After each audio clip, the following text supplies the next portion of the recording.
दुश्मन बड़ा सोच के चुनना। वासना को अगर दुश्मन बनाया तो तुम धीरे धीरे वासना के दलदल में ही पड़ जाओगे, उसी में सड़ जाओगे। वासना दुश्मन नहीं है, वासना प्रभु का दान है। इससे शुरू करो, इसे स्वीकार करो, इसको अहोभाव से, आनंद भाव से अंगीकार करो, और इसको कितना सुंदर बना सकते हो बनाओ। इससे लड़ो मत, इसको सजाओ, इसे श्रृंगार दो, इसे सुंदर बनाओ, इसको और संवेदनशील बनाओ। अभी तुम्हें स्त्री सुंदर दिखाई पड़ती, अपनी वासना को इतना संवेदनशील बनाओ कि स्त्री के सौंदर्य में तुम्हें एक दिन परमात्मा का सौंदर्य दिखाई पड़ जाए। अगर चांद तारों में दिखता है तो स्त्री में भी दिखाई पड़ेगा, पड़ना ही चाहिए। अगर चांद तारों में है तो स्त्री में क्यों ना होगा? स्त्री और पुरुष तो इस जगत की श्रेष्ठतम अभिव्यक्तियां हैं। अगर फूलों में है, गूंगे फूलों में, तो बोलते हुए मनुष्यों में ना होगा। अगर पत्थर पहाड़ों में है, जड़ पत्थर पहाड़ों में, तो चेतन मनुष्य में ना होगा। संवेदनशील बनाओ, वासना से भगो मत, वासना से डरो मत, वासना को निखारो, शुद्ध करो। यही मेरी पूरी प्रक्रिया है जो मैं यहां तुम्हें दे रहा हूं। वासना को शुद्ध करो, निखारो, वासना को प्रार्थना पूर्ण करो, वासना को ध्यान बनाओ, और धीरे धीरे तुम चमत्कृत हो जाओगे कि वासना ही तुम्हें वहां ले आई जहां तुम जाना चाहते थे वासना से लड़के, और नहीं जा सकते थे। प्रेम करो, प्रेम से बचो मत। गहरा प्रेम करो, इतना गहरा प्रेम करो कि जिससे तुम प्रेम करो वही तुम्हारे लिए परमात्मा हो जाए। इतना गहरा प्रेम करो।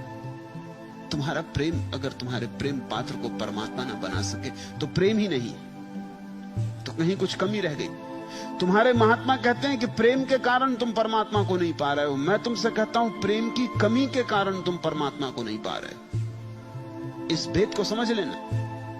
इसलिए अगर तुम्हारे महात्मा मुझसे नाराज हैं तो बिल्कुल स्वाभाविक।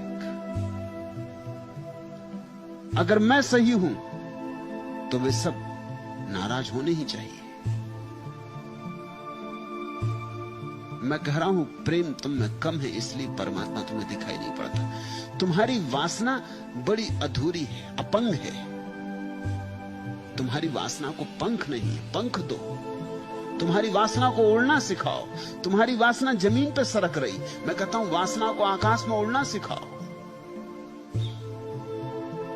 परमात्मा अगर वासना के द्वारा संसार में उतरा है तो तुम वासना की ही सीढ़ी पर चढ़ के परमात्मा तक पहुंचोगे, क्योंकि जिस सीढ़ी से उतरा जाता है उसी से चढ़ा जाता है। फिर तुम्हें दोहरा के कह दूं, पुराने शास्त्र कहते हैं परमात्मा में वासना जगी कि मैं अनेक हूं। अकेला अकेला थक गया होगा। तुम भीड़ से थक गए हो, वो अकेला अकेला थक गया था। वो उतरा जगत में, तुम भीड़ से थक गए हो। अब तुम वापस एकांत पाना चाहते हो, मोक्ष पाना चाहते हो, कैवल्य पाना चाहते हो, ध्यान समाधि पाना चाहते हो।